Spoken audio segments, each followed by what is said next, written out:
ബീച്ചിൽ നിന്നുള്ള തിരമാലകളുടെ ശബ്ദവും തിരക്കേറിയ തെരുവുകളും ഇഴചേർന്ന് നിൽക്കുന്ന ചെന്നൈ നഗരത്തിൽ അർജുൻ എന്ന ചെറുപ്പക്കാരൻ ജീവിച്ചിരുന്നു.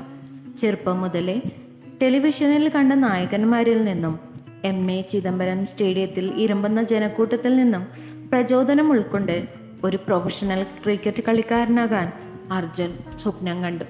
പഠിക്കാനും പേരെടുക്കാനുമുള്ള ഉത്സാഹത്തോടെ അദ്ദേഹം ഒരു പ്രാദേശിക ക്രിക്കറ്റ് അക്കാദമിയിൽ ചേർന്നു. എന്നിരുന്നാലും അർജുന് ഒരു പ്രശ്നമുണ്ടായിരുന്നു. അവൻ സ്വാഭാവികമായി കഴിവുള്ളവനല്ല. തൻ്റെ സമപ്രായക്കാരിൽ നിന്ന് വ്യത്യസ്തമായി അനായാസമായി സിക്സറുകൾ അടിക്കാനോ കൃത്യതയോട് ബൗൾ ചെയ്യാനോ കഴിയാതെ അവൻ അടിസ്ഥാന വൈദഗ്ധ്യവുമായി പോരാടി. അവൻ്റെ ത്രോകൾക്ക് കൃത്യതയില്ലായിരുന്നു. അവൻ്റെ ബാറ്റിംഗ് ദുർബലമായിരുന്നു. അവൻ്റെ ഓട്ടവേഗത മികച്ചതല്ലായിരുന്നു.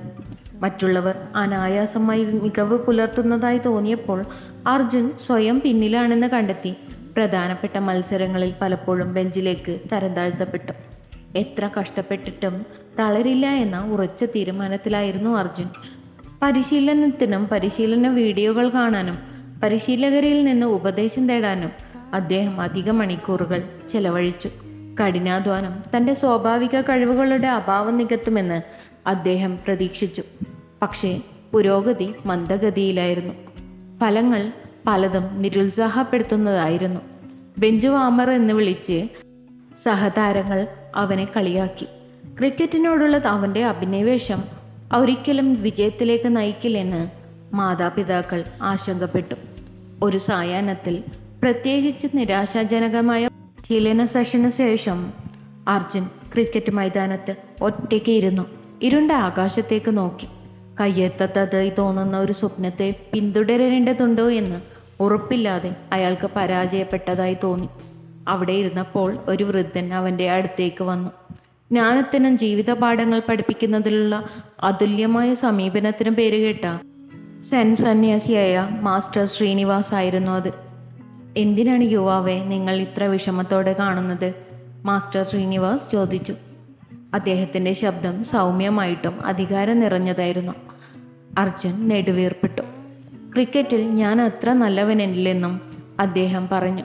ഞാൻ എത്ര ശ്രമിച്ചാലും എനിക്ക് കഴിവില്ല. മറ്റെല്ലാവരും ഇതിനായി ജനിച്ചവരാണെന്ന് തോന്നുന്നു. പക്ഷെ ഞാൻ എപ്പോഴും കഷ്ടപ്പെടുന്നു. എനിക്കൊരിക്കലും മികച്ചവനാകാൻ കഴിയുമെന്ന് ഞാൻ കരുതുന്നില്ല. സഹതാപത്തോടെ കേട്ടുകൊണ്ട് ശ്രീനിവാസ് മാസ്റ്റർ തലയാട്ടി. വിജയം സ്വാഭാവികമായ കഴിവുള്ളവർക്ക് മാത്രമാണെന്ന് നിങ്ങൾ വിശ്വസിക്കുന്നു, അദ്ദേഹം പറഞ്ഞു.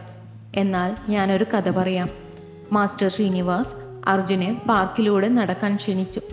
അവിടെ അവർ ഒരു മുളങ്കാടിലൂടെ നടന്നുപോയി. മറ്റുള്ളവർക്കിടയിൽ അഭിമാനത്തോടെ നിൽക്കുന്ന ഒരു പൊക്കമുള്ള മുളങ്കണ്ടിലേക്ക് വിരൽ ചൂണ്ടി.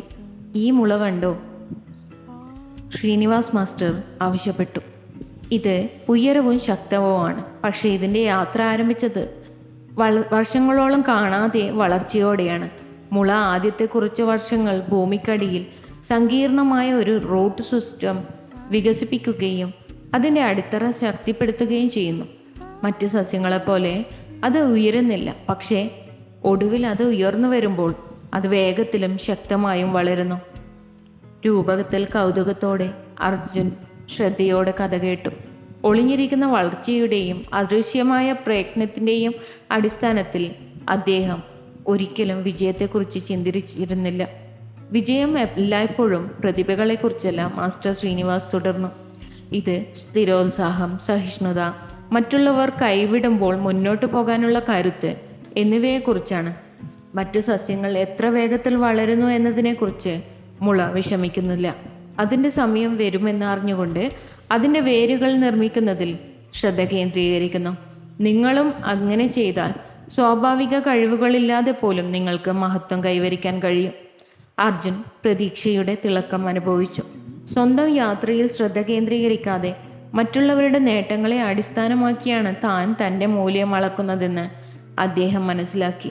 മാസ്റ്റർ ശ്രീനിവാസിൻ്റെ പഠിപ്പിക്കലുകൾ ഉൾക്കൊള്ളാനും ശക്തമായ അടിത്തറ കെട്ടിപ്പടുക്കാൻ സ്വയം സമർപ്പിക്കാനും അദ്ദേഹം തീരുമാനിച്ചു.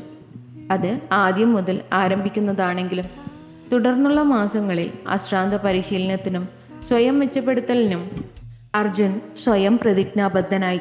തൻ്റെ ബാറ്റിംഗ്, ബൗളിംഗ്, ഫീൽഡിംഗ് എന്നിവയിൽ അദ്ദേഹം പ്രവർത്തിച്ചു. എല്ലായ്പ്പോഴും ചെറിയ വർദ്ധിച്ചു വരുന്ന നേട്ടങ്ങളിൽ ശ്രദ്ധ കേന്ദ്രീകരിച്ചു. സഹപ്രവർത്തകരുമായി സ്വയം താരതമ്യം ചെയ്യുന്നത് നിർത്തി പകരം അത് എത്ര നിസ്സാരമെന്ന് തോന്നിയാലും സ്വന്തം പുരോഗതി ആഘോഷിച്ചു. അദ്ദേഹത്തിൻ്റെ ശ്രമങ്ങൾ ശ്രദ്ധിക്കപ്പെടാതെ പോയില്ല. അദ്ദേഹത്തിൻ്റെ അർപ്പണബോധം കണ്ട പരിശീലകർ അദ്ദേഹത്തിന് കളിക്കാൻ കൂടുതൽ അവസരങ്ങൾ നൽകാൻ തുടങ്ങി. അദ്ദേഹത്തിൻ്റെ സഹപ്രവർത്തകർ തുടക്കത്തിൽ നിരസിച്ചു. തൻ്റെ സ്ഥിരോത്സാഹത്തെയും പ്രവർത്തന നൈതികതയെയും ബഹുമാനിക്കാൻ അവർ വളർന്നു. അർജുൻ്റെ ആത്മവിശ്വാസം വർദ്ധിച്ചു. അതോടെ ഫീൽഡിലെ പ്രകടനം മെച്ചപ്പെട്ടു. ഒരു ദിവസം ഒരു പ്രധാന മത്സരത്തിനിടെ അർജുൻ്റെ ടീം ഗുരുതരമായ അവസ്ഥയിൽ അകപ്പെട്ടു. അവർക്ക് വിജയിക്കാൻ കുറച്ച് റൺസ് കൂടി വേണമായിരുന്നു. അവരുടെ മികച്ച കളിക്കാരൻ പുറത്തായി. നൈസർഗികമായ കഴിവില്ലെങ്കിലും അർജുന് അവസരം നൽകാൻ പരിശീലകൻ തീരുമാനിച്ചു. ഇതൊരു അപകടകരമായ നീക്കമായിരുന്നു. പക്ഷേ അർജുൻ തൻ്റെ നിശ്ചയദാർഢ്യം വീണ്ടും വീണ്ടും തെളിയിച്ചു. മൈതാനത്തിറങ്ങുമ്പോൾ മുളയെക്കുറിച്ച്, അതിൻ്റെ മറിഞ്ഞിരിക്കുന്ന വളർച്ചയെക്കുറിച്ചും ശ്രീനിവാസ് മാസ്റ്റർ പറഞ്ഞ വാക്കുകൾ അർജുൻ ഓർത്തു. അവനൊരു ദീർഘനിശ്വാസം എടുത്തു. ചുമതലയിൽ ശ്രദ്ധ കേന്ദ്രീകരിച്ചു. മറ്റുള്ളവർക്ക് സ്വയം തെളിയിക്കാനുള്ള സമ്മർദ്ദം ഉപേക്ഷിച്ചു. കൃത്യതയോടെ ബാറ്റ് വീശി. അപ്രതീക്ഷിത ശക്തിയിൽ പന്ത് തട്ടി. തൻ്റെ ടീമിൻ്റെ വിജയ റൺസ് ഉറപ്പാക്കാൻ അദ്ദേഹത്തിന് കഴിഞ്ഞു. കാണികൾ ആർപ്പു വിളിച്ചു. അർജുൻ്റെ സഹപ്രവർത്തകർ അദ്ദേഹത്തിൻ്റെ കഴിവിനെ അഭിനന്ദിക്കാൻ ഓടി. അവൻ അത് ചെയ്തത് സ്വാഭാവിക കഴിവ് കൊണ്ടല്ല, മറിച്ച് സ്വന്തം വളർച്ചയോടും സ്ഥിരോത്സാഹത്തോടുമുള്ള അചഞ്ചലമായ പ്രതിബദ്ധത കൊണ്ടാണ്. ഗെയിമിന് ശേഷം അർജുൻ മാസ്റ്റർ ശ്രീനിവാസിനെ സന്ദർശിച്ച് അദ്ദേഹത്തിൻ്റെ മാർഗനിർദ്ദേശത്തിന് നന്ദി പറഞ്ഞു. വിജയം പ്രതിഭയല്ലെന്ന് കാണാൻ നിങ്ങൾ എന്നെ സഹായിച്ചു, അദ്ദേഹം പറഞ്ഞു. ഇത് കഠിനാധ്വാനം, സഹിഷ്ണുത, മറ്റുള്ളവർ നിങ്ങളെ സംശയിക്കുമ്പോൾ പോലും സ്വയം വിശ്വസിക്കൽ എന്നിവയെക്കുറിച്ചാണ്. ശ്രീനിവാസ് മാസ്റ്റർ ചിരിച്ചു. ഓർക്കുക അർജുൻ, മുളയുടെ യാത്ര അദ്വിതീയമാണ്. അതുപോലെ നിങ്ങളുടേത്. നിങ്ങളുടെ വേരുകൾ കെട്ടിപ്പടിക്കുന്നതിൽ ശ്രദ്ധ കേന്ദ്രീകരിക്കുക. നിങ്ങൾ ശക്തനായി ഉയരത്തിൽ വളരും. കഴിവ് വിജയത്തിലേക്കുള്ള ഒരു പാത മാത്രമാണ്. എന്നാൽ സ്ഥിരോത്സാഹം നിങ്ങളെ എവിടെയും നയിക്കും. പുതിയ ലക്ഷ്യബോധത്തോടെ അർജുൻ സെൻ സന്യാസിയുടെ പക്ഷം വിട്ടു. വിജയിക്കാൻ സ്വാഭാവികമായ കഴിവുകൾ ആവശ്യമില്ലെന്ന് അദ്ദേഹം മനസ്സിലാക്കി. നിശ്ചയദാർഢ്യവും കഠിനാധ്വാനവും പ്രതിബദ്ധങ്ങൾക്കിടയിൽ മുന്നോട്ടു പോകാനുള്ള ധൈര്യവും ആവശ്യമാണ്. സ്വന്തം യാത്രയെ ആശ്ലേഷിക്കുകയും താരതമ്യങ്ങൾ ഒഴിവാക്കുകയും ചെയ്തുകൊണ്ട് സ്വാഭാവിക കഴിവുകളില്ലാതെ വിജയിക്കാനുള്ള യഥാർത്ഥ പാത അദ്ദേഹം കണ്ടെത്തി. If you love to watch this video, you can like, share and subscribe.